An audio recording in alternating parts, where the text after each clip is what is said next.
You've had an encounter of your own and would like to speak with me whether in private or on the show, please go to dogmanencounters.com and submit a report. I'd love to hear from you. Before we bring on tonight's guest, I wanted to let you know I thought I had a Dogman eyewitness lined up for tonight's show, but unfortunately that guest wasn't able to do it. Because of that, I contacted a Dogman researcher from Florida named Sean Infinger about coming on in their place. Luckily, he agreed at the last moment to do that and came on with really short notice, which I really thank him for. Let's not waste any more time. Let's go ahead and bring him on now. Sean, welcome to the show. Hey, Vic. How are you doing? I'm doing good, and you? I'm having a good time, man. I'm really excited about this show tonight and glad that I'm on it. Well, it's great having you on. Thanks so much for being here. Sean, please give us a brief bio on yourself. I've worked in the field of archaeology for over a decade, and I've traveled to Central America and South America several times. Belize, Guatemala, Mexico, Peru, Colombia, Ecuador. I've done a lot of work in the Southeast, Alabama, Florida, and Georgia areas, and occasionally Mississippi and archaeology. Wow, you've been around. Is your interest in cryptids something you've had all of your life, or did it develop recently?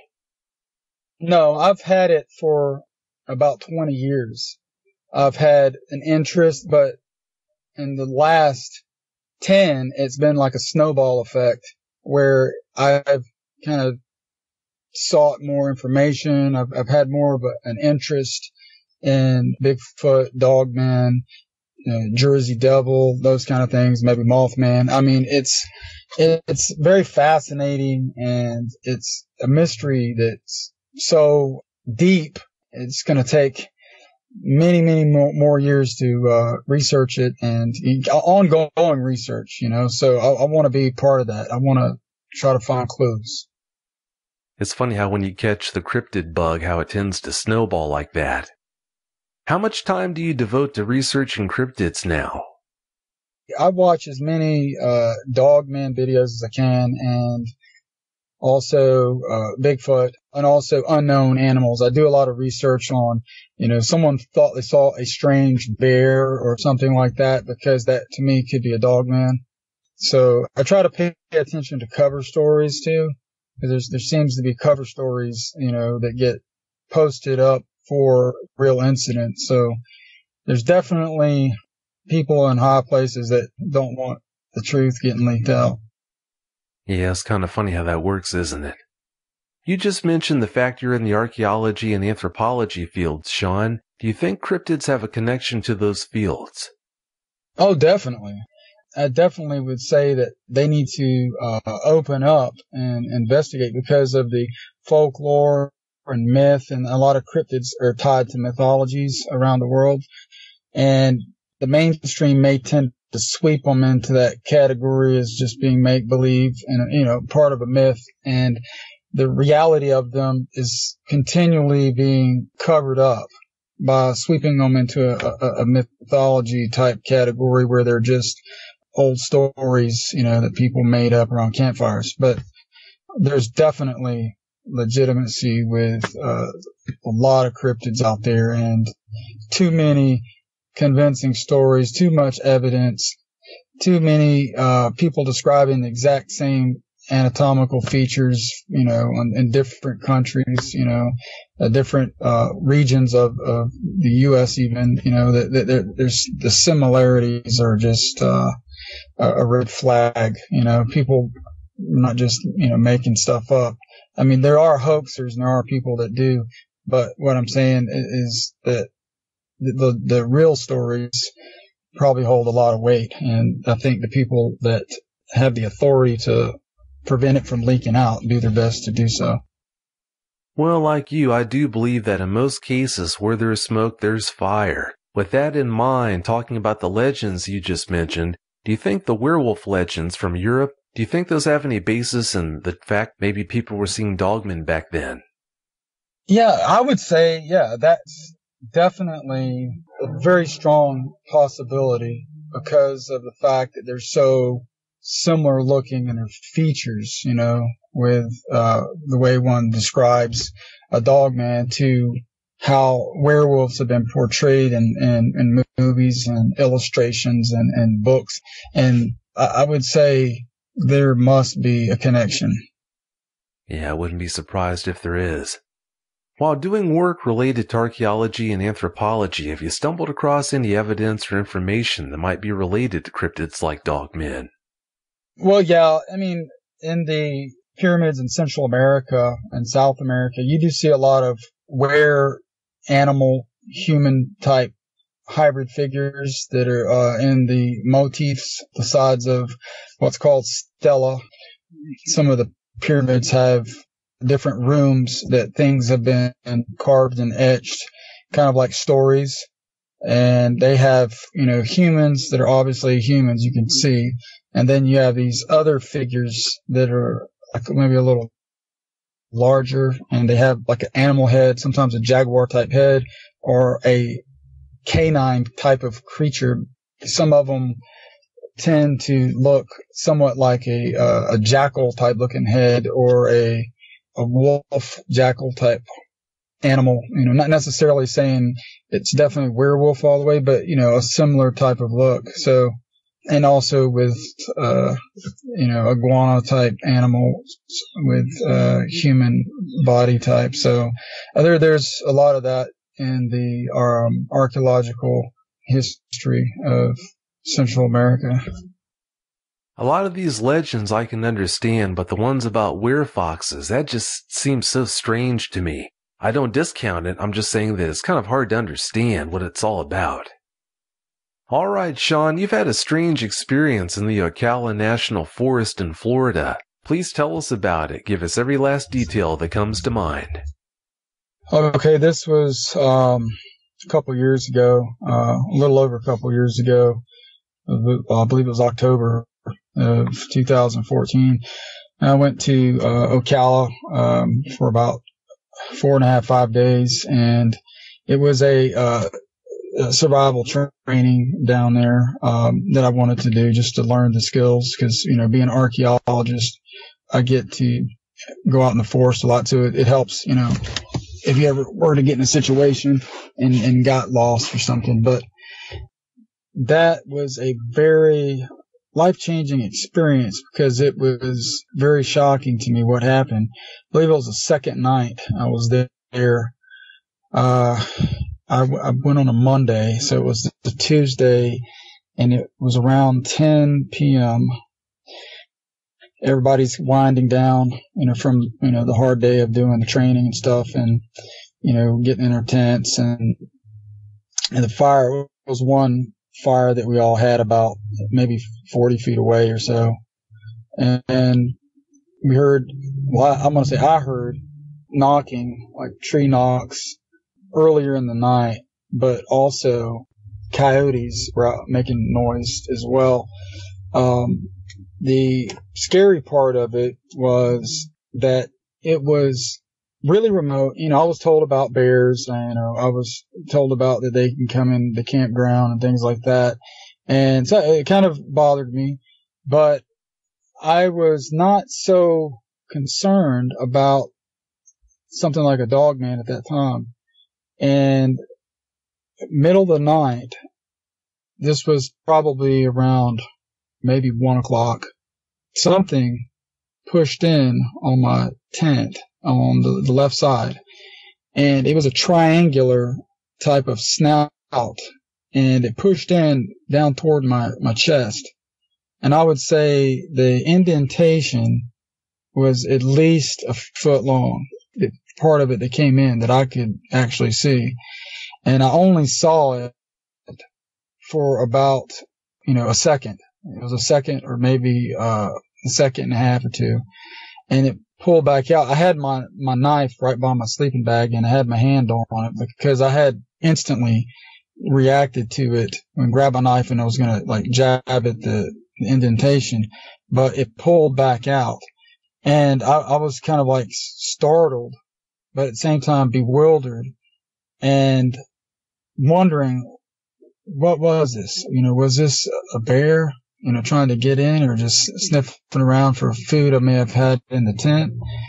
And my heart was just racing. It was, blood pressure was going up, and I was really, really kind of a panic type of state, but I had to keep my, self together. So I didn't, make any much noise, and I, grabbed my little flashlight, and I was looking on the side of the tent where it pushed in, and I saw like a mucus drip. It's like an area about maybe a couple times as big as a silver dollar, or bigger than that maybe.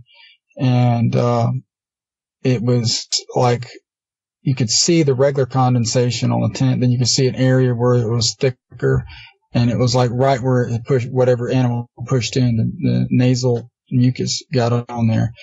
But, looked out of the little screen at the front of the tent, and the fire had gone out, and it was a little bit of smoke from it, but there was no flame. And I shined the flashlight out there past that direction, which it was straight out of the entrance of the tent, and I saw coyotes, and there was probably 7 or 8 of them, turned in different directions, and that was very strange to me. I mean, that was a little bit unnerving. Some of them were in the shadows where I could only see maybe part of their head or just their tails, and the others I could see, like a side of their body. So, yeah, all of that was really bizarre to me, and I didn't sleep well that night, and the tree knocks on top of that, and I knew about tree knocks being associated with Bigfoot. I wasn't sure about it with dogmen, but I've actually learned that it possibly could be, but that was very intense. It was disturbing thinking back about it. It's kind of like a nightmare scenario, because I'm wondering what animal was that big that pushed in like that. They would have coyotes with it. I don't think coyotes are going to hang around a bear. And the fact that I've researched that they travel together sometimes, dogmen and coyotes, looking back at that's even more scary to me. At the time I didn't know, but now I do, that maybe it was a dogman. And it makes me a little bit more cautious about setting up a tent in the national forest. I always think of the worst case scenario now, like what about if you went just 2 people or just by yourself? Would it have ripped through the tent and eaten you, dragged you off into the forest and, shared it with its family or whatever? But that's pretty much a nightmare type scenario for me to look back on and think about, because I've never had anything like that happen to me. Oh, I bet you haven't. Was there anything about how that all went down that pointed to the fact that it might not have been a wild hog doing that? It didn't press in straight across. It pressed in coming down. So whatever it was up higher. I was probably the area where the snout pushed in was maybe about 18 inches to 2 feet off the ground. But it came at an angle, like an upward, angle. So it may have crouched down and pushed inward. It wasn't like a straight horizontal push on the tent. It was coming down to my chest. So the tent, it was kind of like a dome. Well, actually, it was more like a triangular type of tent, but the area where it pushed in was maybe 2 feet over me, but slightly to the side where I was laying, but it was coming down. So that would indicate it was, something leaning over the tent, which when I looked at it in the morning, I mean, there was grass all in that area because I wanted a soft area. So it wasn't in the, a sand or a dirty, an area with, a lot of soil where tracks could be made. It was like grass and leaves. Yeah. So there was definitely no tracks that I could see. There was a disturbance where you could tell something had moved around in the area, but you couldn't see any defined tracks that were, of any type of animal. Well, it's too bad there wasn't dirt there that would let you know what it was that night that did that. When all this was going on, did you ever notice any strange sounds or smells when that snout was pressing into your tent? Well, it had a very fresh smell in the forest, but there was a smell that it did. Now, it wasn't like urine or bad, like some of the descriptions, but there was an odor, and I don't know how to describe it other than kind of just a maybe an unclean smell that was around that didn't have the normal smell of the area that I was in. For that amount of time, I smelled something, but it was subtle. I think the odor may have been around, but I was asleep, earlier. So I would, if it had been around the tent for a amount of time, I may have not noticed it as much. But there was a different smell, and it had a little bit of a swampy smell, like a sulfur kind of it smelled different. I'm not sure exactly how to describe it, but it was definitely not the fresh air smell of earlier before I went to bed. Researching dogmen the way you have been, I'm not sure if you knew this or not, but it's fairly common that eyewitnesses report a sulfury type smell whenever they have a dogman encounter. I didn't know about the sulfur smell, but I knew about the urine or the wet dog type of unclean dog, but it reminded me of walking near the swamps doing archaeology, and a smell that reminded me of that. So, a slight sulfur smell. Oh yeah, I know that smell all too well. Did you ever collect any of that mucus from the wall of your tent as evidence? No, I didn't. I was too afraid to go out of the tent, actually. I was just kind of like clenching my knife and just kind of staying in my tent. I didn't sleep well. I kind of had to just rest. I would, with like one eye open kind of for the rest of the night. I was not going outside of that tent for anything. Oh, I don't blame you, and I'll bet sleep was awfully hard to come by that night. Were you the only person in that group who believed in their existence? Other people had mentioned about skunk ape, and they seemed to be open to the fact it's out there. Even one of the people that were from that area, not everybody was from the Ocala area, but one of the students that was there for the week actually knew people that saw skunk ape. So I think that they're open to a cryptid, but I don't know about dogman. And the next day there was another tent that had been urinated on, and also it was grass, but they still had, I guess, where something had walked around it, but you can't really see the defined footprints, but you can see the movement of the grass kind of being torn up a little bit, and like the dirt underneath the grass starting to be exposed. That type of, I guess, evidence was also there, but it was said that it was a bear that did it. There was some fecal matter that was also there, but one of the guys there said it wasn't a bear because they don't have fecal matter like that, because he was a zoologist or a biologist, and he said they didn't have that type of feces. If it was a dogman that peed on that person's tent, hearing how bad their urine's supposed to smell, I guess that tent must have been a casualty, and they probably had to throw the thing away. Yeah, the guy that was staying in it said stunk, like horrible bad. It was terrible. That was definitely said. But he was at least a couple 100 feet away from me. So I was surprised that the coyotes were actually going to come up in that area with all of the tents around. They were pretty brave to venture up right in the middle of where we were. To me, that was like they had no fear. Well, I'm sure those coyotes see people camping there all the time, so it doesn't surprise me they'd be that bold. You found a footprint in the Blackwater River State Park one time. Before you tell us about the print, please tell us about the park. Well, it's in Northwest Florida, and it's a place where a lot of people go swimming and canoeing, tubing, and there's some areas around there where they can go camping. And it's not real big. It's it's a few hundred acres or a little larger than that. and there's some nature trails that go pretty deep in the forest, for a couple of miles or so. And many times you can go out there and you're the only one on the trail. They go along the riverside about maybe 25 yards away from the river for the most part. And the rest of the trail goes off and maybe a couple hundred yards away from the river. But a few months ago, I went out there with my two daughters. One's in high school, one's going to middle school.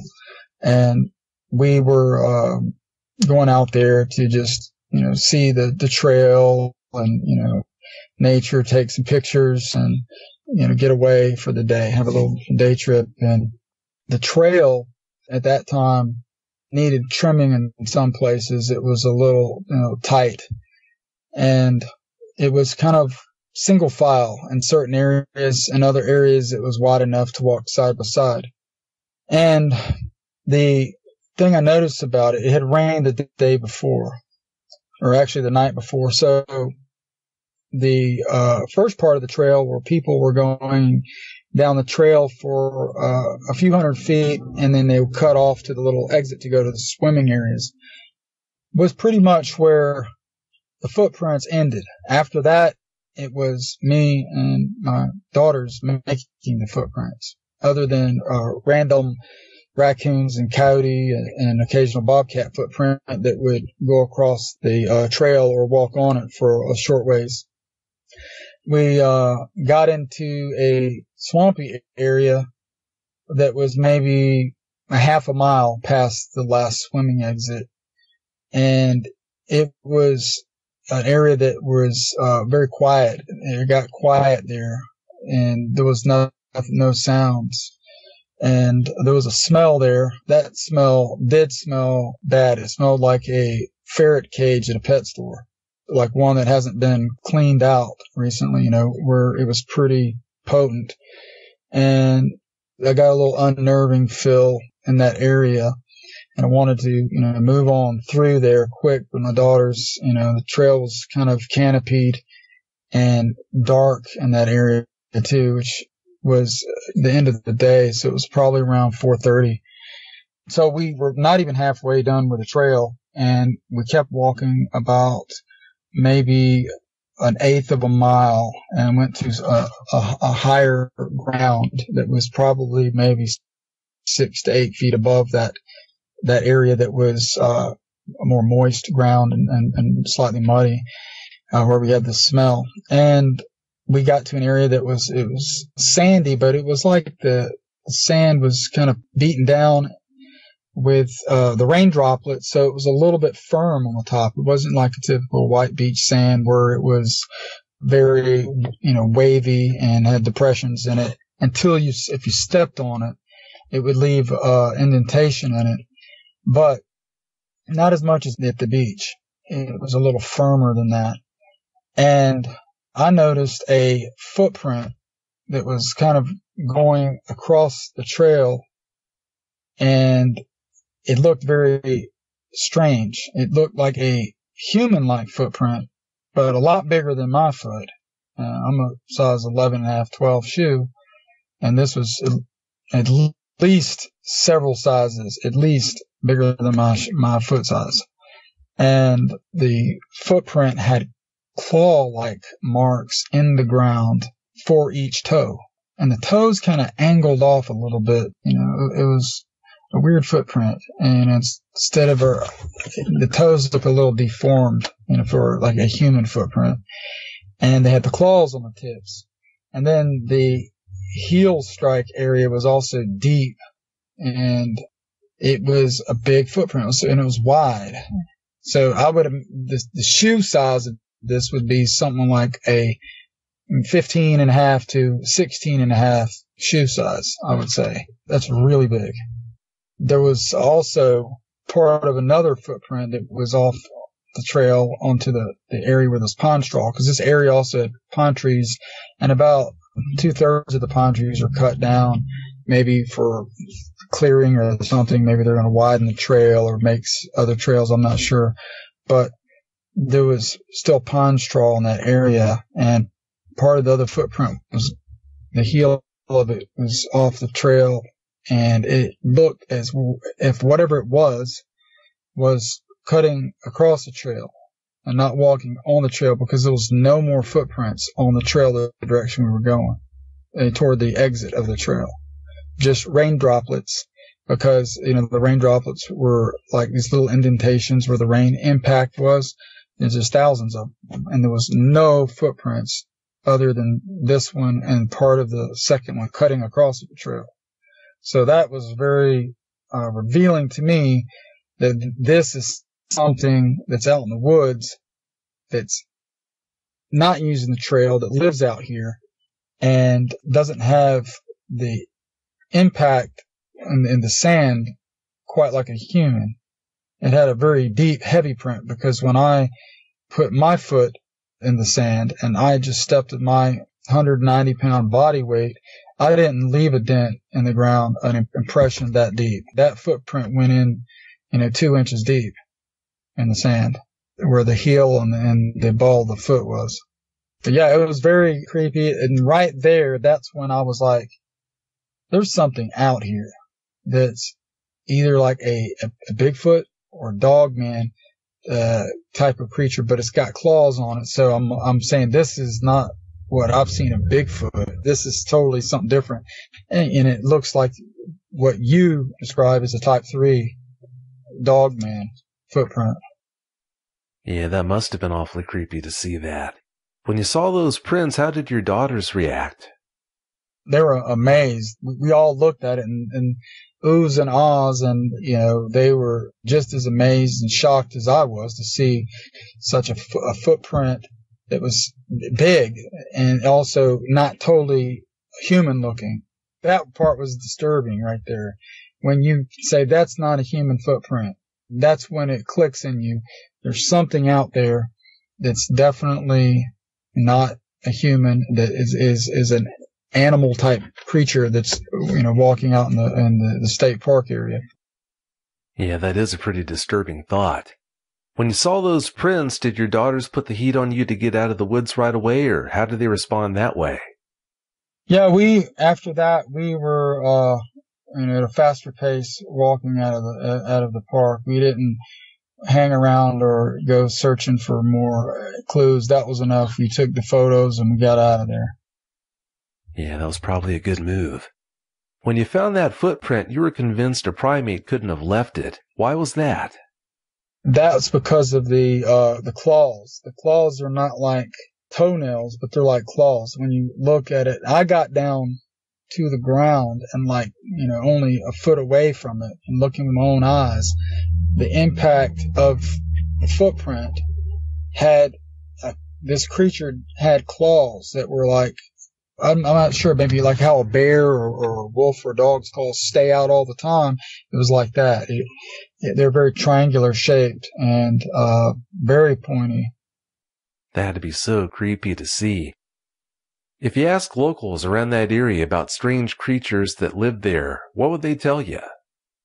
I've actually talked to people from that area before, and I know several people that are acquainted with me, and they have seen what they think are Bigfoot type creatures, and there's been a few people see something that they said was like a Bigfoot, but there was something strange about it. Now, they don't really know about Dogman, but they said there was something strange about the way the Bigfoot looked.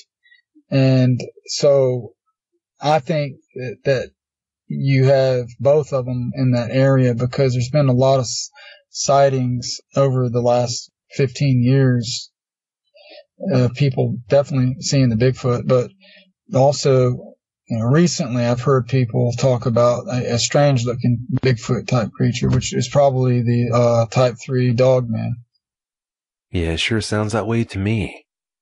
Your cousin was deer hunting one morning and had more excitement than he was looking for. What happened to him?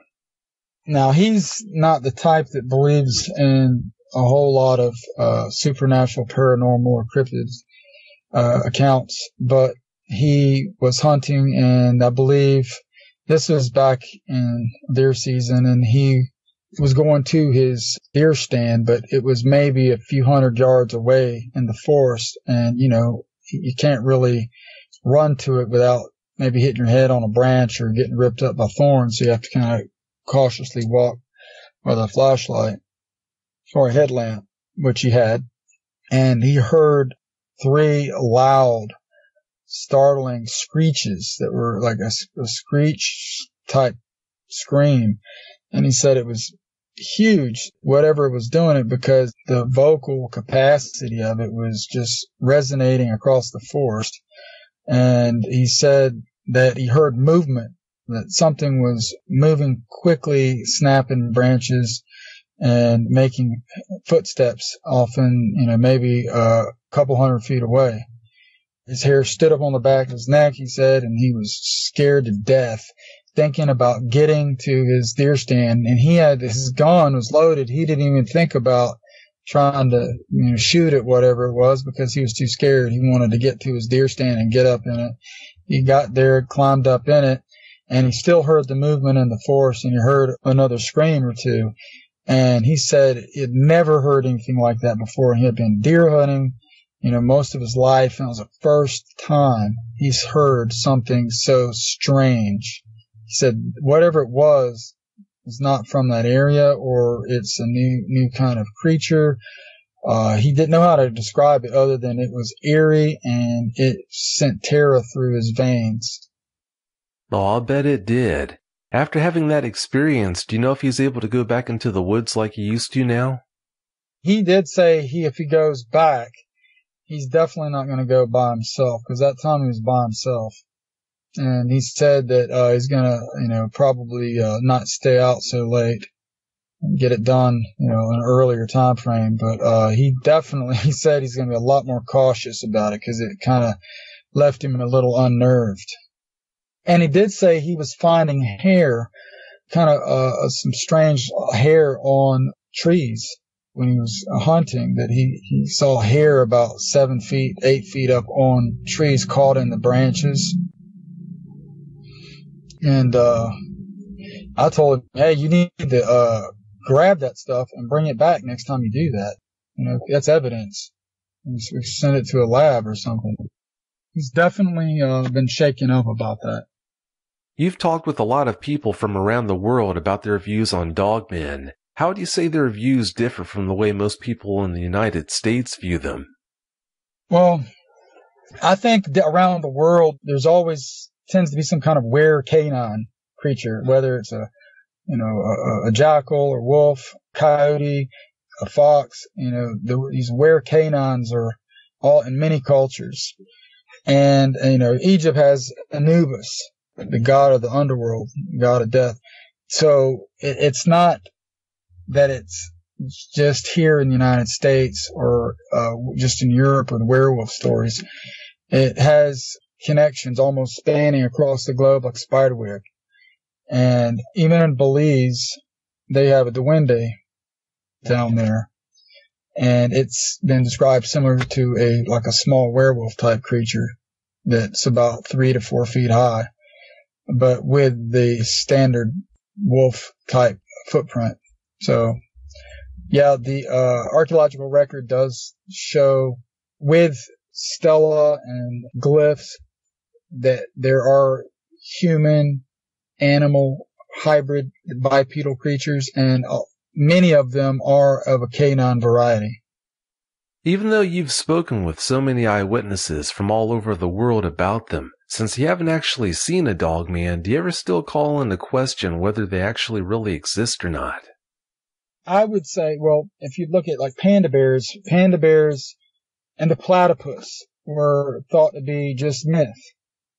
And people didn't believe in them. They thought it was impossible, or that there's no way that there could be this beaver duck looking creature that lays eggs. And when one was found and they dissected it and they had it biologically in front of them, it was a fact. And the same goes with like the panda bears. They were like panda bears, and dragons were commonly just lumped into mythology, back in history. And when the panda bears were kind of rediscovered, They were no longer a cryptid, but they were cryptids at one time. And so was platypus, and I think the mountain gorilla, and many other animals, but and giant squids. So I don't not believe in something because I don't see it. Because if those other animals were proven to exist, and many people didn't believe in them because they didn't see it, but then they were found and they believe because the media says, yes, they're there. And then the textbooks come out and say, yeah, they're there, they're alive, they're real. So just because I haven't seen one, it gives me no right to say they don't exist. I like how you look at that. Well, Sean, it's about time for us to get out of here. Before we do you have any closing comments you'd like to share? I feel privileged being on the show. I've enjoyed talking about the dogman and the different cultures around the world and this mystery that needs to be continually investigated, and these creatures that are very elusive but yet apparently living in our forest, and not only this country but in many parts of the world, and or similar types of canine like hominid creatures. But open your mind, do research before you can totally close off this door. You have to do your own research and investigate and educate yourself, because there's plenty of evidence that other people have gotten, and there's many books, there's many websites, and Dogman Encounters is a great place to start because it's very thorough. Well, thanks for the good word, Sean. I appreciate it. And thanks, too, for coming on the show with such short notice. No problem, man. And thank you, Vic, for having me. Oh, it's been great having you here. Well, have a great night, okay? Okay, you too. Thanks. Bye. Bye.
Hi everyone, thanks for listening to another episode of Dogman Encounters Radio. I'm Vic Cundiff and I'll be your host for the show.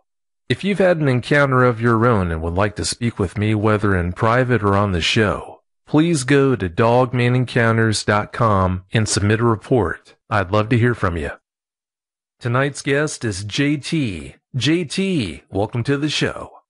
Thank you, Vic. It's good to be here. It's great having you here. Thanks so much for coming. JT, please give us a brief bio on yourself. Well, I don't want to give my real name, but I guess you can tell by my accent that I'm from the Southern Appalachians. One of the reasons that I want the anonymity is I hold a fairly sensitive position in the community. I have been involved in work, shall we say, that puts me out into the public eye locally. I hold a position of, I'm not famous or anything like that, but some prominence in the community, and people have confidence in me. But like I said, it's a position of authority and of some prominence in the community. I'm married and have been for 33 years. I have 2 children, and I always avidly been interested in cryptids and things like that, but I didn't know about the existence of what we're going to be talking about tonight. You said you've always been interested in monsters and mysterious creatures. Did your encounter temper your interest in these things? No, I've been interested in things like Bigfoot and the Mothman and things like that. The Loch Ness Monster. I watched the old In Search Of with Leonard Nimoy and Ancient Mysteries and things like that. In recent years, we've had programs on dealing with Bigfoot and things like that. And actually, my interest in that is how I discovered Dogman Encounters and discovered that there was such a thing as a Dogman. I'd never heard of that. And, of course, I did on one program that I watched. It dealt with more than just Bigfoot. It brought in the Beast of Bray Road, but they didn't use the term Dogman. And so I was kind of surfing the internet and finding different things on Bigfoot, watching things on YouTube, and you know how it brings up the suggestions of things you might be interested in. And I saw Dogman Encounters, and that's what piqued my interest in Dogman Encounters, and I started listening to it, and it brought back the memory of something that I had just pushed out of my mind and really suppressed for 35 years. Well, I'm so glad you did find out about the show. For 35 years, you kept this story to yourself. Why did you decide to come out with it now? Well, it's been maybe about 8, 9 months, maybe even a year since I first discovered Dogman Encounters. And like I said, this thing, I had suppressed it, and it just all came flooding back to me as I began to, and I listened voraciously. All of the Dogman Encounters that had been made up to that point, I listened to them every night until I'd heard all of them that had been made up to that point. And it triggered this memory, and all these things started coming back to me, and the anxiety and the fear. You know, for all of this time, I've just had an anxiety about the woods and about driving at night and things like that. My wife and my children, I've always cautioned them when they're out at night to make sure that their doors are locked and their windows are rolled up so that nothing can get in. And really, I had psychological problems back years ago, and it caused me to engage in some behaviors that I shouldn't have at that time. And I really believe that this experience was what triggered that at this time. And I've been debating all this time about whether or not to contact you, and listening to the program and listening to other folks' encounters and you talking to them about what they had been through and putting out the information that you have and that your guests have. It really helped me to deal with this thing, and it really helped me to understand some of the problems that I've gone through, and listening to the program helped me. And so I got to thinking maybe if I just told somebody about it, because I hadn't told anybody. I've never told my wife. This thing happened when I was 17 years old. I didn't tell my parents. I never told any of my siblings. I've never told my children and none of my friends. I've never told anybody anything about what happened to me that night. And so, like I said, I'd been debating about it for a long time. And finally, the other night, I came to the decision that the program had been such a help to me, and listening to other folks had been such a help to me, that I thought maybe that if I called you, of course I contacted you first of all and reported the encounter, and you called me, that if I talked to you about it and told you about it, that it would help me some more. And maybe by me talking about my encounter, maybe possibly that if I tell what I went through, that it could be a help to somebody else. Well, I'm so glad you did decide to come forward. And if nothing else comes clear out of this interview, I want to make sure you totally understand this point, JT. Because of your encounter being such a bad one, I totally understand why you kept it suppressed for all the time that you did, and I totally understand why you didn't come out and share it with anyone for as long as you waited to do so. You say you put this encounter out of your mind for years. In the long run, though, do you think you hurt yourself or helped yourself? Vic, I don't believe that it helped me. I believe I actually hurt myself by doing it. And like I said, trying to deal with the anxiety, I turned to external things that I'm not going to go into and things that I shouldn't have been doing in order to cope with it and to deal with it. And that in turn caused me to hurt other people, some of them my family. And of course, this has been a long time ago, and I've since stopped those behaviors. I stopped them years ago, but for a time there, I hurt other people because of the reaction that I had to what I went through and the things that I did to try to cope with it that brought out behaviors in me that did harm to other people, especially to those that I love.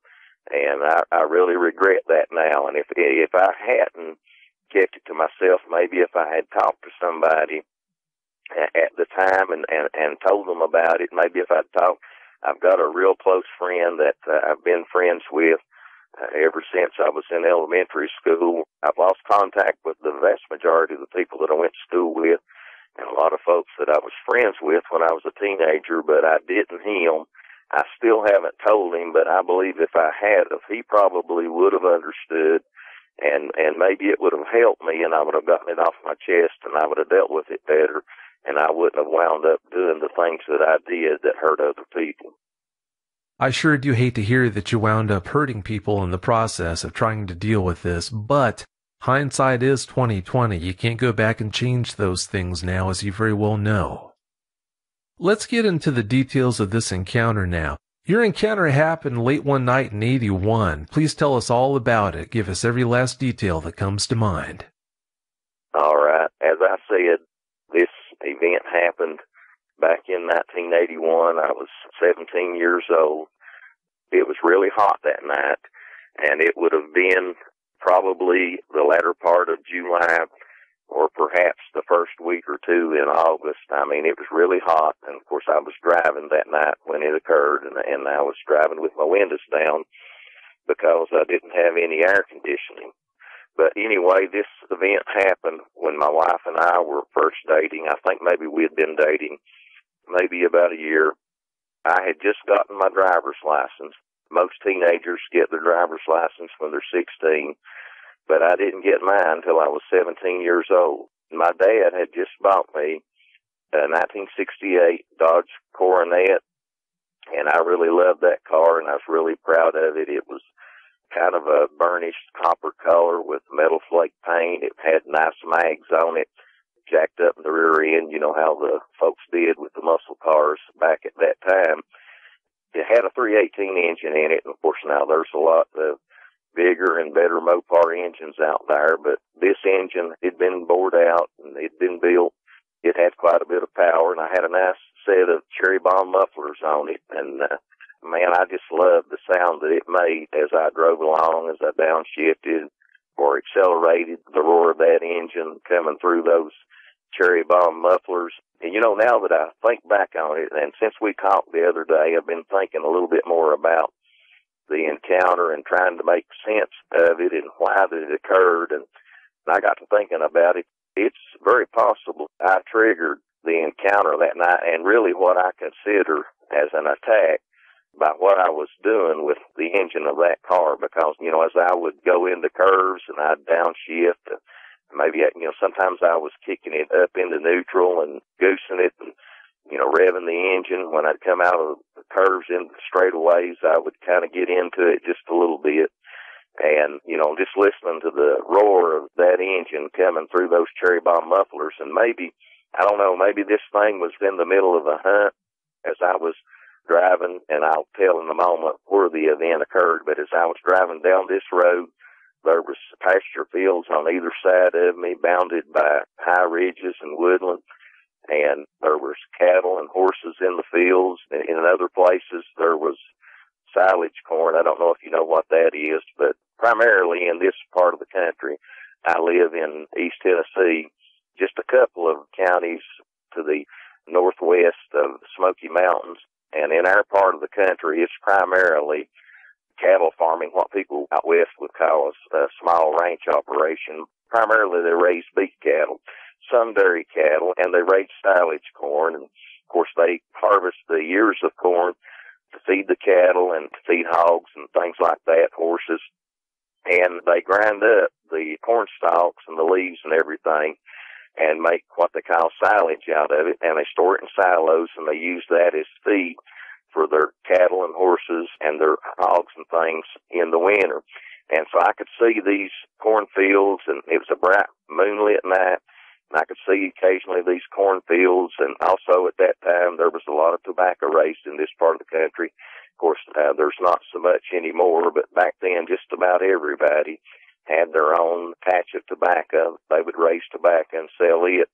And I could see cattle and horses in the field. It was such a bright moonlit night. I could see in the fields almost as good as you could in the day. And also interspersed among the cattle and horses in the field were deer.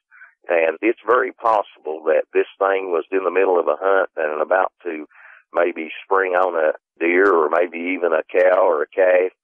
And I interrupted its hunt with the sound of this engine as I was driving down through here. But like I said, I live in East Tennessee, maybe about 500 yards south of the Virginia line. And my occurrence happened actually over the line in the state of Virginia. But I was going to see my wife, as I said, and I wanted to show her this car that I had gotten, that my dad had bought for me. I wanted to take her for a ride in it. I was real proud of it. I wanted her to see it. And I was going to visit her at her parents' house, which is actually the property that we live on now in our home. But she lived at that time, we were teenagers, and she lived at that time with her parents, and I lived with mine. This was several years before that we got married. But my grandparents, they lived on a road that's called Wagoner Hollow Road, and this road runs about 20, 25 miles long, and it begins in southwest Virginia, and it crosses over the line, and it passes through 2 counties in Tennessee as well. But the occurrence happened on the Virginia side of the line. Like I said, my grandparents lived on this Wagoner Hollow Road. I really don't know why they call it a hollow. It's really kind of a narrow valley, and just like most of the area around here, it primarily consists of narrow valleys and hollows, and bounded on all sides by high wooded ridges. We've got a lot of trees here. I mean, you could start from where I live, a squirrel could, and can just about, almost without any breaks, except for, where the roads do pass through, travel from my house through the state of Virginia all the way to Cumberland Gap into Kentucky, and almost never have to touch the ground. I mean, there's just woods everywhere on all the ridges all around, and this is how this valley was, this Wagoner Hollow Road. This is how it was. The road was real curvy, narrow country road, and it just kind of meanders through the valley all the way on the Virginia side and on the Tennessee side, with farmland on either side, and of course 3-strand barbed wire fences all along the way, and fields.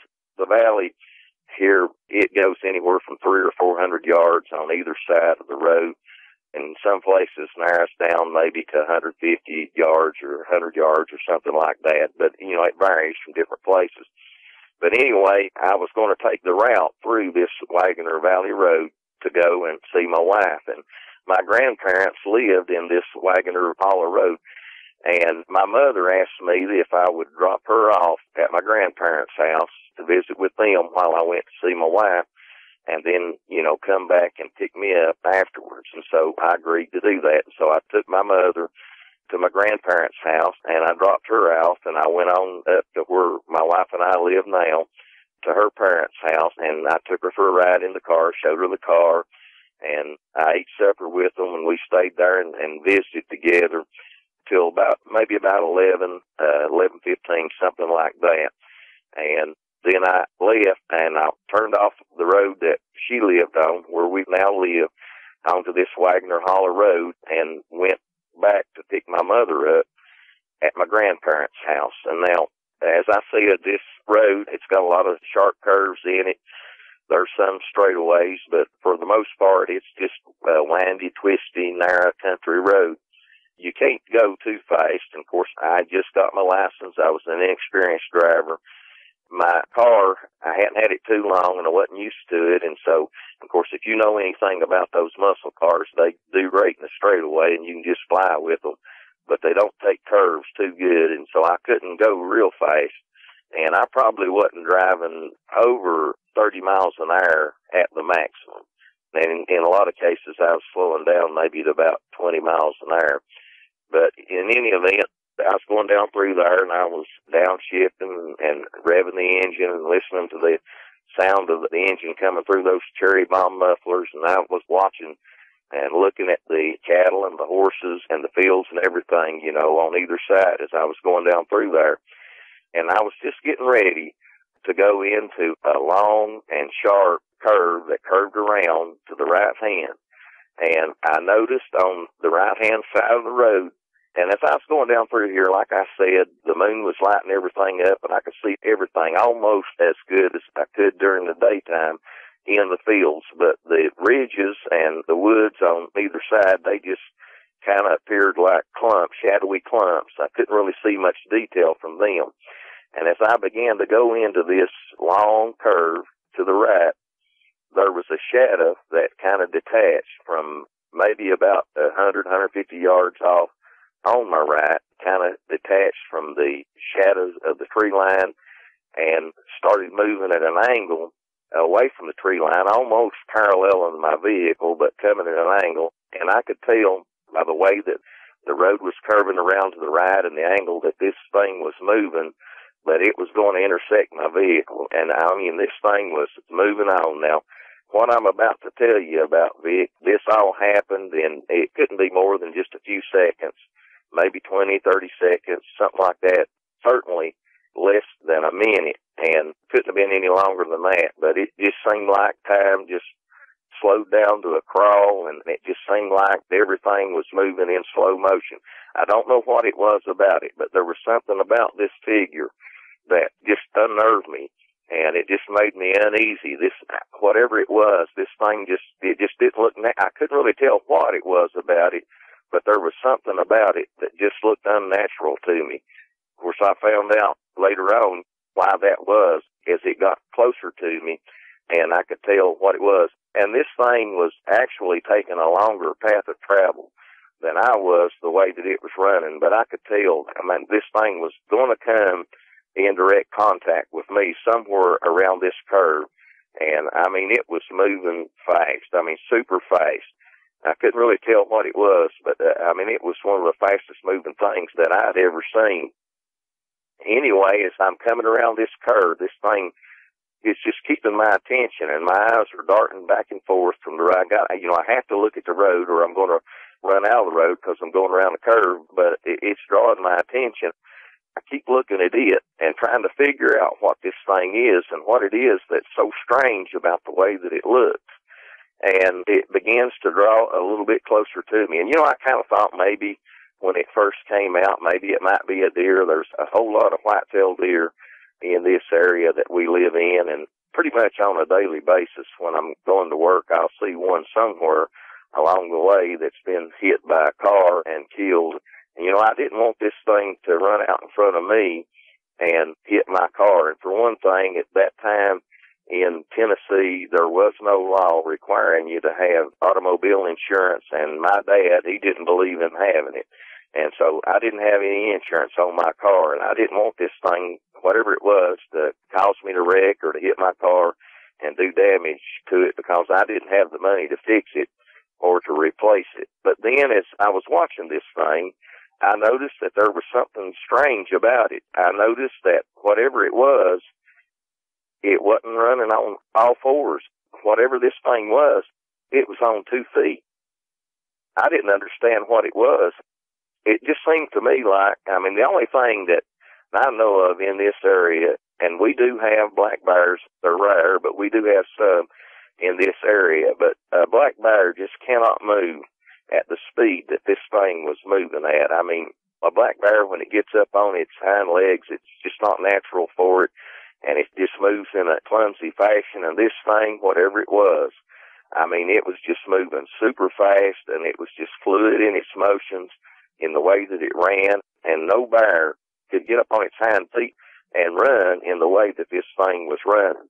But yet, it couldn't be a man. I knew that it could not be a man because I ran track when I was in high school. I ran the 880 relay, ran the 440, and I knew that a human being could not run as fast as this thing was running. And I just couldn't understand what this thing was that was angling across this field and coming toward me, and I knew that was going to intersect me as it came across this field. And as I'm going along, it starts to get a little bit closer as it's running at an angle, but yet at the same time kind of parallel to my car. And it's keeping up with my car. It's keeping up with the speed that I'm going at. And I don't understand this. I don't understand how this thing can be going and keeping the same speed as my car. I'm coming into this sharp curve, and I've got to slow down. And I know that this thing pretty soon is going to come out, maybe jump out in front of me and meet the line of travel of my car.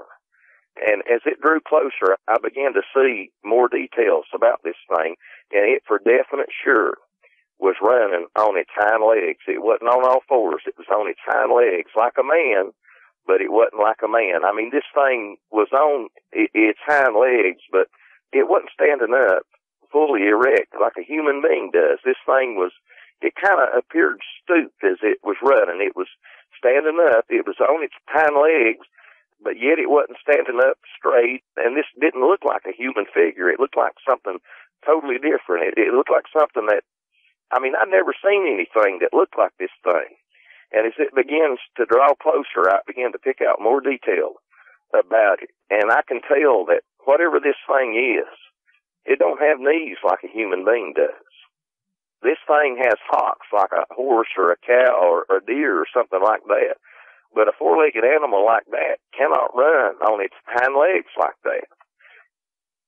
Cannot possibly move as fast and as fluidly and as swiftly as this thing was moving. And then I noticed, I could see in the moonlight that it looked like it had a big dog's head. That's all I know how to explain it. It had a long snout on it like a wolf or maybe like a German shepherd. And it looked like it had long, tall ears that were standing straight up on the top of its head. And I could see that it had a long, bushy tail. And the only thing I know that I can think of that it reminded me of was a coyote's tail. But at that time, I don't think we've got them here now. They came in here now, but I don't think we even had coyotes in this part of the country at that time. I'd never heard about it anyway. And there's no way that a coyote would be that big, and there's no way that it could run on its hind legs like this thing was running. And that tail, it stringed out behind it, that long bushy tail, and it was kind of bouncing up and down a little bit as it was running. And I noticed that this thing had arms, and that the arms, they were kind of pumping like a human being's, but, when a human runs, a human being pumps his arms almost as fast as his legs are moving, and this thing was kind of pumping them, but they weren't moving as fast as its legs were moving. And another thing that I noticed the majority of the time when a human being runs, a human kind of clenches their fist when they run, and this thing wasn't doing that. It was almost holding its hands, and that's what they looked like. It didn't look like paws to me. I can only describe them as hands. It more or less looked like they were hanging almost limp as it ran, and I could see the fingers hanging down as this thing ran. And as it began to draw closer, I could see that it had hair or fur all over its body. I could see that, and I could tell that. I couldn't really tell for sure, but it looked to me like it was black, but later on, I realized that that's what color it was, but I really couldn't tell the color yet at this point. And so this thing begins to draw closer. And as I said, it was a really hot night, and I was driving along in my car, and I had my windows rolled down because I didn't have any air conditioning on it. And, this thing keeps drawing closer and closer to me, and and my unease just grows more and more, and I'm starting to get scared. I don't understand it. I don't know what this thing is. I just can't make out what this thing is. It don't look like anything that I've ever seen before. And it begins to draw closer. It gets close to the barbed wire fence on the right-hand side. And I think, well, maybe it's going to slow down, or maybe it'll veer off where it won't run into that barbed wire and it'll turn aside out of my way. But it didn't do that. Instead of doing that, this thing sped up. And instead of turning aside, it jumped right over the fence. And it landed on my side of the fence, in between the ditch line and the fence. And then it took another bound. And the next thing I know, this thing is out in the road. I mean, it's right next to my vehicle. And it scared me so bad that I jerked the wheel and I ran over into the left lane, and I was driving in the left-hand lane, and if there'd been a car coming, I mean, it would have hit me head on, but it scared me so bad when this thing jumped across the fence, and I thought it was going to jump right into my vehicle, that I just not thinking, instinctually, I just jerked the wheel to the left and went over as far as I dared into the left-hand lane. And this thing, it started running right along beside of me. And I want to tell you, Vic, like I said, the windows rolled down, but I had cherry bomb mufflers on that car. And if you know what they're like, they're loud. But yet, at the same time, I could hear the nails of this thing, the toenails, click, click, click, click, clacking on the road as it ran along beside me. And I could see it good now. And, I really didn't want to look at its face. I really didn't want to see its face. But I couldn't help it. It's just like I couldn't help myself. I had to. And, I mean, this thing was tall. It had to be at least 7 feet tall. It towered over the top of my car. And it was running along beside me. It couldn't have been more than 5 or 6 feet off the passenger side of my car, right even with my passenger side window. I could see it just as clear as day as it ran along beside of me. And I really didn't want to see its face, but I felt like I just couldn't help it. I had to. And so, and it was so tall, I had to kind of lean over, almost lay over, on the right side, kind of in the seat, and prop myself up with my hand on the right side while I hung on to the wheel and drove with the left to get a look at it. And to see its face. And I wish that I hadn't, but I did. This thing definitely, it had to be, like I said, it had to be 7 feet tall, Vic. Oh, God. This thing, it looked like a gigantic wolf or maybe something like a German Shepherd or something like that, but its ears were different. They were slim and they were high and pointed, like I said, on top, and had kind of like tusks sticking out. And, I've heard a lot of people describe these things, and I've heard them say that they couldn't tell what they were. But I'm here to tell you this thing was a male. There was no doubt about that. I mean, it was right there in the open, in the clear, just as plain as day, right in front of me. And I'm not going to use any kind of vulgarity or anything like that, but let me just put it this way. As I leaned over and looked out the vehicle, I could tell just exactly what it was, because it was right there at the base of his belly, right in front of me, and I could tell just as plain as day that it was a male. This thing is running along beside of me, and at first it's like it's not even seeing me. It's like it's not even paying attention to me in my car, like it don't even notice us. Or like it just don't even care about me being there in that car as it's running along, and my eyes are darting back and forth, like I said, from the road to this thing as I'm trying to drive around this curve, and man, I wanted to hit the gas, and I wanted to just floor it, and I wanted to get out of there, but I didn't dare do it because I was afraid I would run out of the road and run into the ditch, and I would wreck, and I'd be with this thing, and I'd just be right there at its mercy. But yet I wanted to, because I could tell. This thing had arms. If it hadn't had them, didn't have them bent and wasn't pumping them as it ran, this thing's arms would have hung down below its hocks Vic, and I know that if it wanted to, this thing could have reached right in my car window and right over to the driver's side, from the passenger side, and this thing could have grabbed me, and it could have drugged me right out of the car. If it wanted to, it could have just ripped my head off, or it could have leaned in my car window, and it could have bit my head off. I don't know. I know it could have, and I wanted to get out of there, but I didn't dare because I was in this steep curve, and I knew that if I hit the gas, this car probably wasn't going to be able to handle the curve, and it was going to run off in the ditch, and I was going to wreck, and I was going to be there alone with this thing, and I was going to be at its mercy. And like I said, I mean, I got a good look at it. I got a real good look at what this thing looked like, and it was just as jet black as it could be. It had hair or fur over most of its body, maybe about 3 or 4 inches long, thick fur, and it was glossy. It had a sheen on it. It was reflecting the light from that full moon.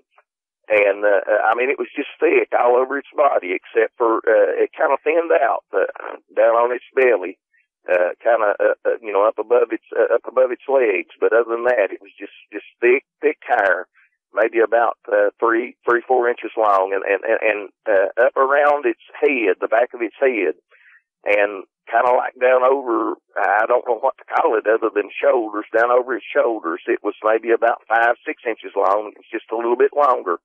I've heard people describe it kind of as like the mane of a lion, but it wasn't that long. It wasn't that much difference in the length of the hair, but you could tell that it was just a little bit longer. And this thing, like I said, it had a long snout on it, like a German Shepherd or like a wolf. And I could see as it was running along beside me, I could see its mouth was kind of relaxed and open, and I could see that it had jagged shaped teeth like a dog's got on the side of its mouth, but it had fangs that were about maybe 4 inches long that were hanging down over its bottom lip, and the bottom ones were disappearing up into the top lip. But its mouth was kind of parted, and it kind of had its tongue hanging out on the left side of its mouth, just like a dog does as it runs along, as it's painting. And like I said, this thing wasn't paying a bit more attention to me than if I wasn't even there. And for a little while, it just ran along beside me and just didn't pay me any attention. But that didn't last. Just slowly, seemed like it took forever, but just slowly, it started to turn its head, and it looked at me. And I know that you said that you shouldn't, and I've heard other people say that you shouldn't, but I couldn't help it. I looked full in its eyes. I wish that I hadn't. I wish I'd never seen it. I wish I could erase the picture of what I saw from my mind, but I can't. And, I've heard people say that they had amber or yellow eyes or red or orange-like eyes, but that's not what I saw that night. This thing had great big black eyes, and I couldn't see any kind of pupil. I couldn't see any kind of white or anything like that. But all I could see was black, and then they just looked as black to me as a bottomless pit. They just seemed soulless to me. And I tell you, Vic, I just had a sense of evil that came over me. And this thing, when it looked at me, it was like that it could look through me and look to my very soul. And like I said, I just felt like I had been touched by evil. I don't know how else to explain it. And there was such a fear. And I wanted to scream or to holler out or do something. But it just seemed like my mouth just dried up like cotton, and there wasn't a sound that would come out. And I wanted to get out of there. I wanted to get away from this thing, but I couldn't because I was afraid I was going to wreck. And then it came closer to my vehicle, Vic, and it leaned down. It leaned in, and mind you, this thing is running beside my car the whole time. And it leaned over, Vic, and it stuck its head in my window, and it grabbed hold of my door with its right hand, and that, I don't know how to describe it as other than that. It was a hand, and I know that people have described this thing as said that they kind of look like raccoon hands, and maybe in a way that's right, or maybe a mix between the hand of a raccoon and maybe the hand of a monkey, something like that. But this thing had huge hands, and it had long black nails, maybe about 3 inches long, 2 or 3 inches long, on the ends of its nails, long black thick nails. And this thing put its right hand on my door, and I could hear it. It put its left hand on my doorknob, and it was jerking at my door, and it was jiggling my door handle. But thank goodness, when I had been at my wife's house, then my girlfriend, and I'd been at her parents' house, I'd locked the car. And when I came back out, I didn't unlock that door because nobody was going to be riding with me at that point before I went back to get my mother. And so it wasn't able to get my door open. But this thing was leaning in my window, and it was looking right at me. And it seemed like that it curled its lips back, and I know it snarled at me, but I don't really remember hearing it. All I could hear was the sound of my engine and the sound of its toenails as it ran along beside my vehicle, going clack, clack, clack, clack, clack on the pavement. And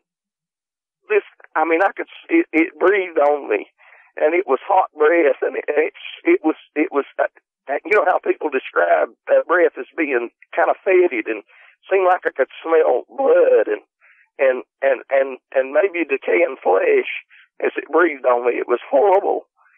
And I thought I was dead. I thought this was the end of me. I thought I was a goner. I thought I was a dead man for sure. And just about that time, the curve ended, and I came into a straightaway, and I just hit the gas and pushed it to the floor, and I took my eyes off of it, and I looked ahead, and out of the corner of my eye, I saw its nails I saw it lose a grip on my car door, and I saw its nails rake across the top of my door, and its head disappeared from my window. And I don't know, I had to be going 70 or 80 miles an hour. I don't know for a time there. I mean, I just had to peel out there and get away from this thing. And as I drove away from it, as I pulled away from it, I looked in my rearview mirror, and I could see it getting smaller and smaller as it began to slow down. And the last thing I remember, the last thing that I saw, this thing veered off to the right again and jumped over the fence and disappeared into that field. And I'm telling you, Vic, I've never been so scared in all of my life. I mean, it was just absolutely horrifying. And I went on and drove on, and this happened maybe about 2 miles from my house where I live now, and maybe it couldn't have been over a mile and a half from my grandparents' house. And I went on there, and I picked my mom up, but I never told her a thing about what happened.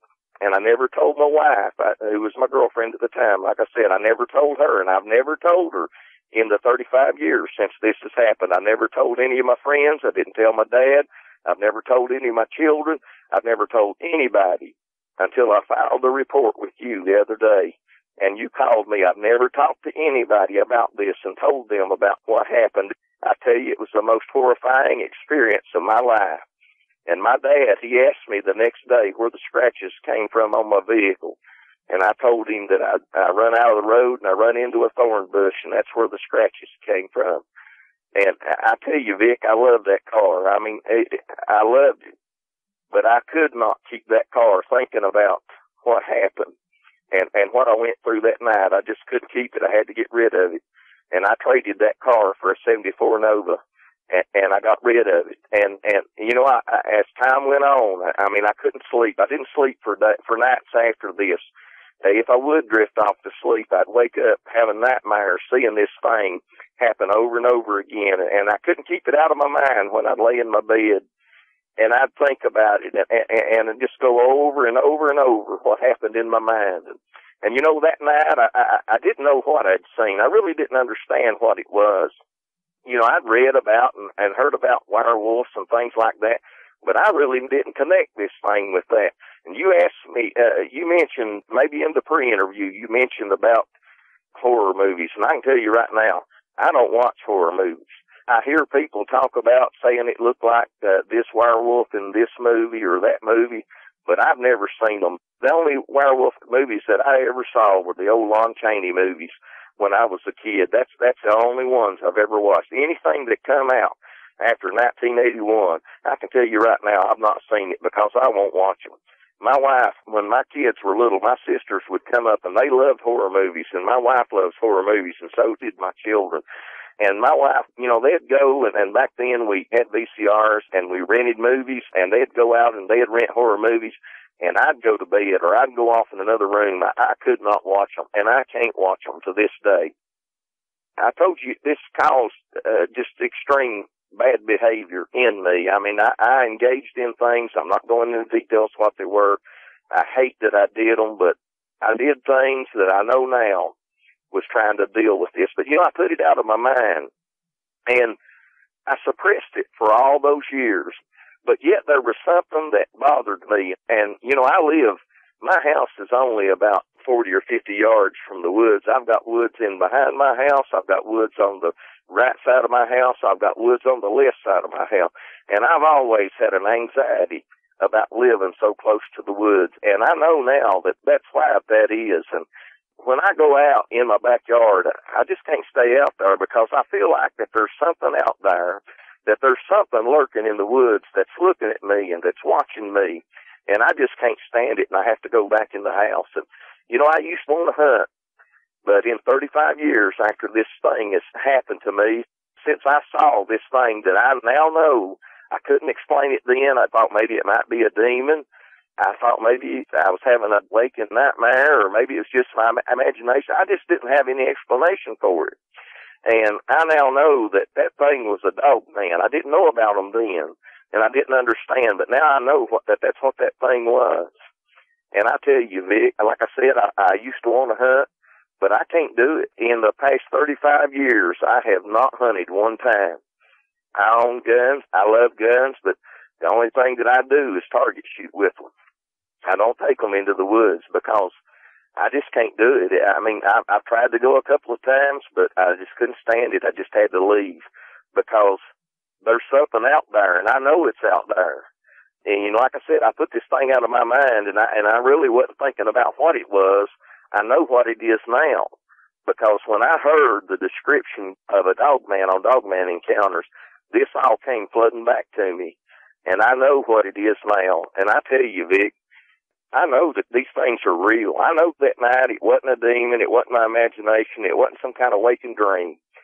I know that I saw a real, living, breathing animal. And I tell you, I believe these things are dangerous. I mean, I hear about these people that want to have an encounter and go out and hunt for them or hunt for Bigfoot. You know, there was a time I thought maybe I might like to do something like that. But I tell you right now, I think they're crazy. These things are nothing to fool with. And I don't think anybody ought to go out there looking to meet up with one of these things. You may meet up with it for real. And you may wish, like I wish, that you had never seen the thing. And I tell you, I've heard you say that you shouldn't ever look these things in the eye, but I did that night. I looked this thing full into the eye, and it felt like it was looking into my very soul.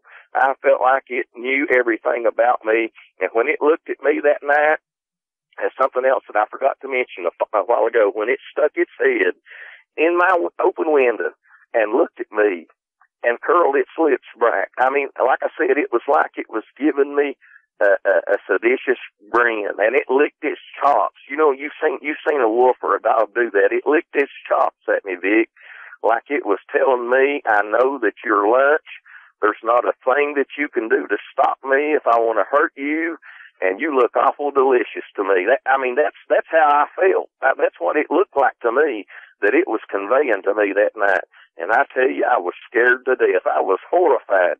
I've never, ever, ever experienced anything in my life that scared me so bad as that did that night. Oh, it was awful. And basically that's what happened to me, Vic. JT, God bless you. Oh, it was awful. That was a really bad encounter. Do you feel any better now that you've been able to get that story out? Yes, Vic, I have to say, I feel so much better. But I want to tell you right now, where I'm sitting, I'm sitting in an abandoned parking lot, and it's kind of overgrown, and there's trees up around me, and I'm starting to feel a little bit anxious about that, but I do feel better about talking to somebody about this. Oh, I can understand your anxiety. Speaking of that topic right there, after going through such a nightmarish encounter, why do you still live in such a heavily wooded area? Well, really, I don't have any choice. I mean, unless I moved into some kind of subdivision, and even the subdivisions aren't that far away from it. The part of the country that I live in East Tennessee and Southwest Virginia, it's all the same. Southeastern Kentucky's the same. West Virginia's the same. North Carolina's the same. I mean, you know, like I said, I live in Appalachia, and everything around here is narrow valleys and hollows and draws and things like that. And we're just surrounded on every side. I mean, we've got forest everywhere. I mean, there's trees everywhere. Unless I move out of this part of the country, there's nowhere I can go to get away from it. Oh, I see. That makes sense. You said you live about 2 miles from where that encounter happened. What kind of anguish and problems does that cause for you? Oh, it causes me a lot of problems. Of course, like I said, I had suppressed this thing and put it out of my mind. But yet, at the same time, I just felt anxiety about living where I do. And I love this part of the country. You know, I've had opportunities to move away. I could make more money if I did. I could do what I do here. I could do it somewhere else, and I could make a lot more money. And I've had offers, but I love this part of the country, even though it does give me anxiety to be surrounded so much by woodland and know there's so much wildlife around me. And maybe things that aren't known to science, and maybe things that are dangerous, but yet I love this area and I love my family. I don't want to go away from my family. Even though I'm 52 years old, I still have grandparents alive. My mother's still living, and my wife's parents are still living, and I don't want to leave my family. But it does cause me worry about what might be out there lurking in the woods.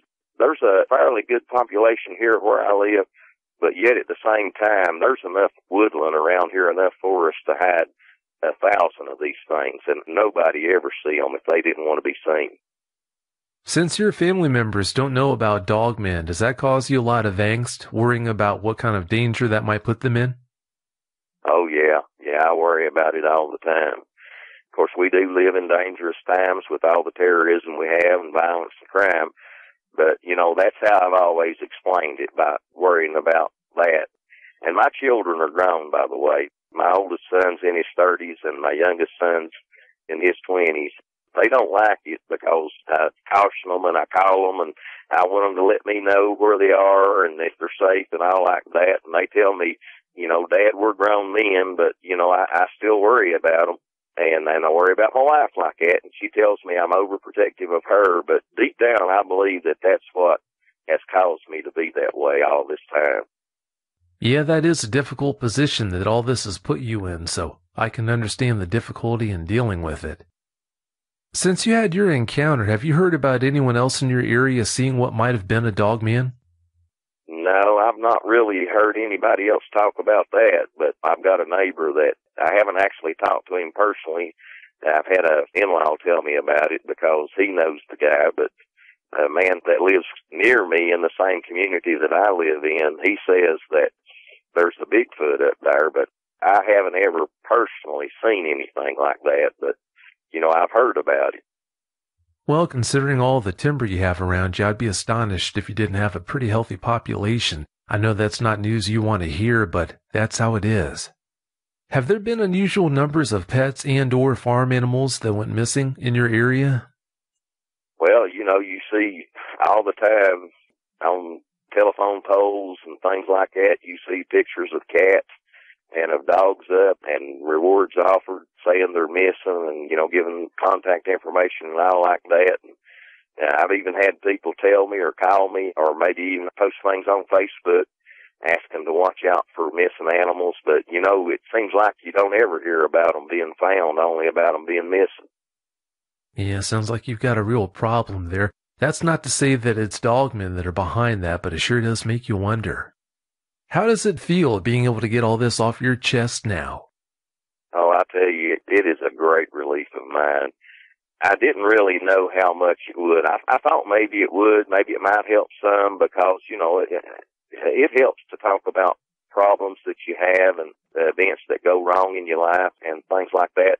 Intellectually, I understood it had to help to talk to somebody about it, but I really didn't know how much it was going to help me. And I tell you, Vic, I feel so much better than I did before I told somebody about this.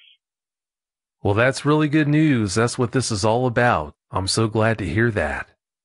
As the years have gone by, has it gotten easier for you to deal with that experience, or did it stay just about the same? Well, up until 8-9 months, maybe a year ago, when I first heard dogman encounters, I just put it out of my mind, and I wasn't dealing with it. I mean, I'll just be honest with you. I wasn't dealing with it. And like I said, for a time after this occurred, maybe for about 3 years before my wife and I got married, I engaged in some very, very destructive behavior, and I almost destroyed our relationship by the things that I did, and I almost destroyed the relationship with my other family members before I came to my senses and saw what I was going to lose if I continued on in the behavior that I was engaging in.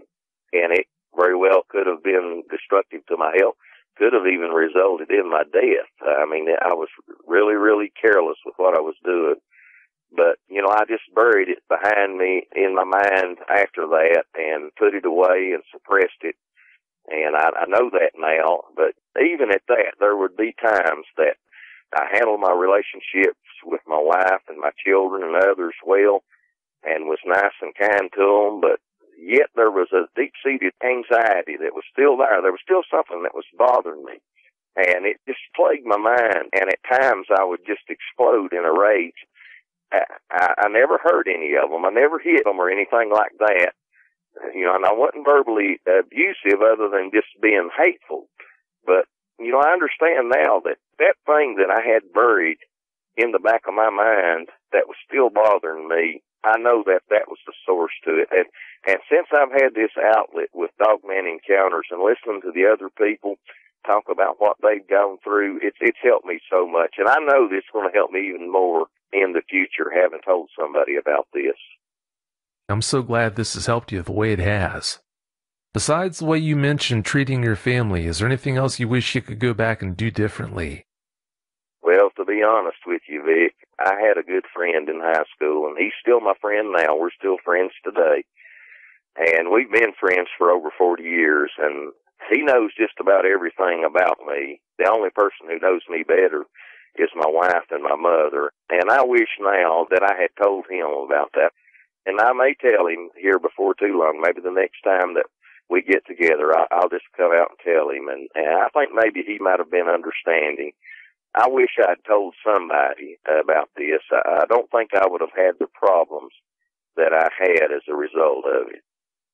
Well, I wish you would have told someone too. Sounds like he probably would have been the best person to share this with, but it sounds like you are on a good solid road to recovery, so that's a good thing.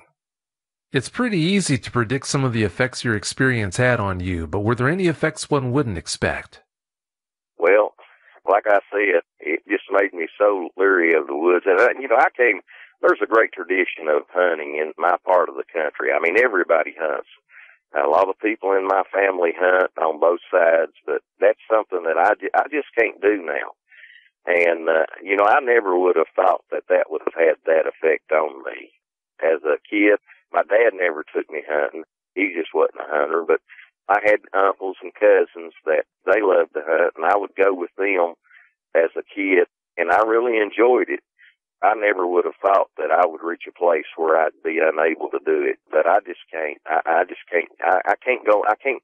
You know, when I was talking to you the other day, because my wife don't know about this, I kind of walked into the woods, but I couldn't walk very far. I maybe went about 15 or 20 yards into the woods, and I had to turn around and come back out because I just couldn't take it. I just can't stand it. I just feel like, I mean, I'm constantly looking around me. I just feel like maybe something's going to jump out on me or something like that. I mean, I just have such a sense of anxiety. I just can't deal with being in the woods. Most eyewitnesses go through the exact same thing you're talking about going through yourself, so that's no surprise. Do you feel like you're better prepared to handle another encounter now if you happen to have one? Oh, I believe that I would, Vic, most certainly. I think I could handle it better now because, for one thing, I'd know what it is. I'd understand what it is. And at the time that this happened, I just did not understand what this thing was. I didn't know what to make of it. I'd never heard of anything like that. And even though, yeah, it kind of looks like, I guess, what they say a werewolf looks like, but I just didn't tie it with that, and I didn't have any explanation for it. Oh, sure, yeah, that's to be expected. When you see something like that, it's going to be hard to put a finger on it and explain it. Did you learn anything about yourself through all this that you wouldn't have expected? Yeah, I learned I wasn't as tough as I thought I was. I was raised in a fairly rough family. My father was a rough man. I mean, this was the kind of guy. He made me get in my first fight when I was a kid. I mean, he was a rough guy, and I grew up around rough people, and I thought I was tough, but I found out when I ran into this thing, I wasn't anywhere near as tough as I thought I was. I don't blame you for not wanting to tangle with one of these things. That wouldn't be a smart move. Some elderly sisters told you one time about a wild man that looked in a window at them. Please tell us about what happened to him. These two ladies, both of them passed away maybe within a year or two of one another, but both these ladies lived almost into their hundreds.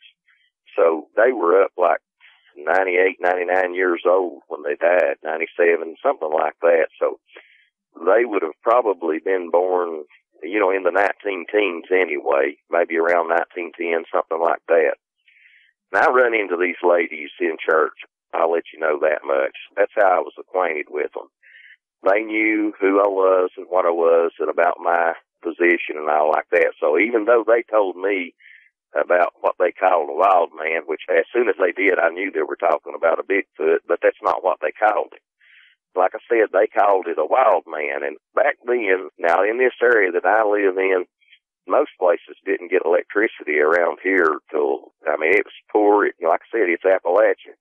It was a poor area, and most of the rural communities and areas didn't get electricity until, after World War II.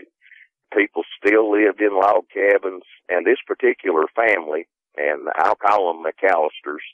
That's not their real name, but it was a Scottish name like that. There's a lot of Scots-Irish in my part of the country. But they had two log cabins in their family. Part of the family lived in one log cabin, and part of the family lived in the other. And these things happened that they were telling me about when these old women were little girls, when they were just, I think maybe it was happening in their preteen and their teenage years before they got married. Of course, back then, around here, women got married 14, 15, 16 years old, so they had to be, real young. And they said that there was what they called a wild man that would come and pick on the sides of their cabin, and that would throw rocks and sticks at their cabin, and that would try to look in their windows and look at them at night. And, of course, they described this wild man as being real tall and big, and they described it as not wearing any clothes and having hair all over his body. And as soon as they described that, I knew that they had to be talking about a Bigfoot, but they never once used the term Bigfoot or the term Sasquatch. They just called them wild men. And that's all. And they're not the only one. I've heard other people, old people, talk about stories like that about wild men. And I didn't know it at the time, but, one of the biggest sayings that people warn their kids around here in this part of the country is, you better not be outside after dark because a booger man will get you. And I didn't realize it when I was a kid. And I remember my grandparents saying that to me. And I didn't realize when I was a kid that when they said booger man, they were talking about a Sasquatch or a Bigfoot. That's what they were talking about. But I didn't realize that. I thought, the booger man or something like that was the devil or something, because they used it in that connotation as well. But I realize now that they were talking about Bigfoot when they were talking about booger man, or we'll get you. And that brings to mind another event that occurred, and I really didn't connect the dots on this at the time that it happened, but now that I think back on it, there's a possibility that it could have been a dog man or a Sasquatch that we heard. But my wife and I, like I said, we live on the property. The property that we live on, it's been in her family for generations. And this particular property that we live on, we don't live in the same house as her parents and grandparents did. We built a new house on this property, and we started building it right before we got married. I hired contractors to do most of the work, but some of it I did myself. And the guys that had laid the block to my house, they didn't actually lay it high enough. They laid it about a run or two of blocks shorter than they should have been. And so the ceiling in my basement wasn't going to be 8 foot high once I poured 4 inches of concrete in my basement. So I had to go after the fact, after the block had been laid and the house had been framed up, and I realized this, I had to go back and I had to dig my basement down by hand with a pick and a mattock and a shovel to get it down far enough when we poured the concrete that we'd have a normal size ceiling in our basement. Well, one night I was worked right on almost till dark. And my wife, she came up from her parents' house, and it was summertime then too, and it was hot, and she knew I'd been sweating, and so she brought me some tea to our house where we were building it so that I could, have something cool to drink. And we stood around there in the house and talked for a while about what our plans were going to be with the house, what all we were going to do, what we were going to have in it, and what we would do after we got married.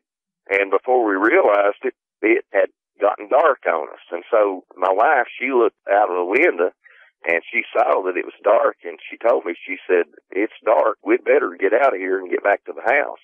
She's talking about her parents' house. You never know what might happen. And so we left, and of course we were dating then, and we were walking real close to one another. And as we left and started walking down the hill, off to the left side of my house, there's kind of like a ravine or a gully. And, of course, it's all overgrown with trees, and it was then. And as we started to walk down the hill, all of a sudden it sounded like maybe something had fell down and grunted real big. And it just scared my wife to death. And of course, I didn't connect anything, never thought anything about it. I thought somebody was messing around up there and spying on us. And it made me mad. And like I said, at that time, I considered myself a big, tough guy. Of course, I found out when I saw that dog man, I wasn't as tough as I thought I was. But anyway, I was going to go over there, and I was going to see who that was messing around. And if they wanted to take it up with me, I was going to straighten them out. But my wife, she wasn't having any of it. It scared her to death. And she grabbed me by the hand, and she took off that hill. And, buddy, she had the hold of my hand like a vice grip, and she wasn't going to let go. She wanted to get out of there, and she dragged me off that hill. And, I've thought about that since then. That very well could have been. It might not have been a human being messing around. I mean, it was a big tangle of brush and thorn bushes and big trees and stuff like that down in that draw. And it's steep, too. It's unlikely that a human being would have been there. And it very well may have been a Bigfoot or maybe even a dog man. And maybe it's a good thing that she did, and I didn't go over there and see what that was. And, Vic, since then, I hate to say this, but I'm a smoker. It's a bad habit. I've stopped over and over again, but I keep going back to it, and maybe that's part of the reason. I mean, just being nervous and trying to deal with things. But, I don't smoke in the house. I always go outside. I didn't want to smoke around my wife or my children. They don't smoke. I always go outside. But, over the years, there's been times that, like I said, I go out. I don't stay out there too long. Usually I just go out and take a few puffs off of it, a few draws, and put the thing out and get back in the house because I feel eyes on me. I feel like something's watching me the whole time that I'm out there. And I hear sounds out there that a lot of times I don't have any explanation for what it is. And I've heard calls, and by the way, I've heard one particular call up there at my house. Behind my house, the state line, like I said, I live about maybe 500 yards away from the Virginia state line on the Tennessee side. But behind my house, the Virginia line runs at an angle, and there's nothing back there for miles but just draws and hollows and big high ridges and woodland. And off in the distance, I've heard a call or two in the past that when I've listened to these Bigfoot and Sasquatch calls on the internet, I mean, they sound like some of them. And sometimes I get a smell up there that, I mean, I don't know how to describe it other than it's the putrid smell. It smells like a combination of something dead and an old wet dog and maybe animal dung or something like that, urine, and maybe skunk mixed in with that. And it's just a terrible smell. But I've never saw anything to identify what it is. And I've told some people about it without saying anything about my encounter or suggesting in any way that I might possibly believe in Bigfoot or anything like that. Because like I said, I've got a very public and sensitive position of some authority and of trust with people, and I could lose that very easily if people lost confidence in me. So I don't tell anybody I believe in anything like that. But I've talked about that smell, and, people say, well, maybe you're smelling a coyote or maybe you're smelling a bear or something like that. But I just don't think that's what it is. And I've heard deer snort. I mean, there's deer come down in my yard and feed every night. And a lot of times during the day, I mean, they'll be 15 feet away from me. They don't pay me any attention because, like I said, I don't hunt. And nobody hunts up there where I live. My in-laws own the property around me, and they don't allow anybody to hunt. And so the deer are not afraid of human beings. And I've heard deer snort. I've heard bucks snort. I've heard bears snort. But there's something sometimes will snort at me. And it happened here about 3 weeks ago. And it was just in the edge of the brush off my back door. I couldn't see anything, but I could hear it there, and it was making racket, moving around in the brush. I could hear sticks snapping and things like that, and this thing snorted at me, or grunted at me, and it's a kind of a snort or a grunt. Like, I've not ever heard any animal that I know make that kind of sound.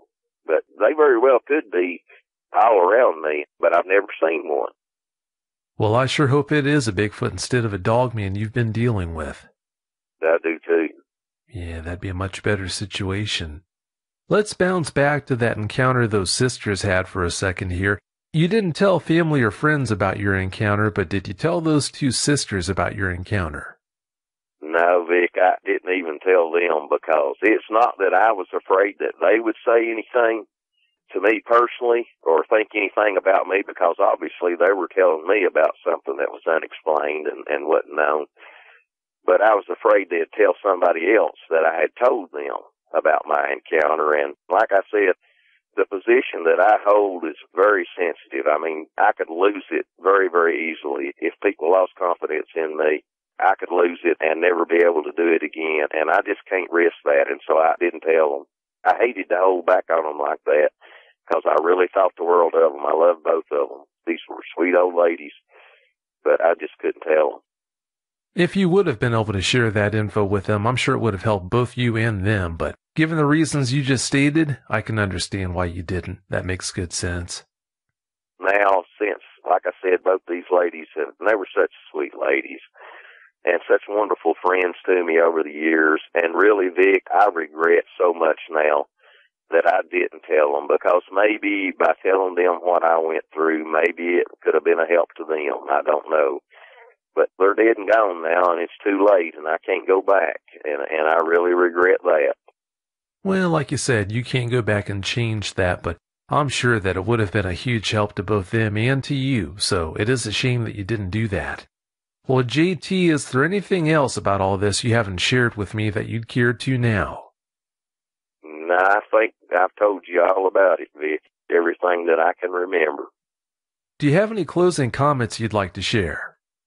Well, I just like to tell people, if you have this kind of encounter with something like this, it's just not a good idea to bottle it up and not ever tell anybody about it. I realize that now. I know that in my early life, like I said, I went away from what I will describe as bad behavior in order to save my relationship with my wife and my children and the rest of my family. I corrected the bad behavior I was engaging in, but I know now that a lot of it was because of what I was dealing with, and it's just not good to bottle things up like this. And if they don't do anything else, if they are in a sensitive position like I am where they can't be public about it, they ought to at least contact you or some venue like you, and I can't think of anybody better than you, Vic, of all the ones that I've listened to out there dealing with Dogman and Sasquatch encounters too, as far as that goes, you're about the best I've ever heard.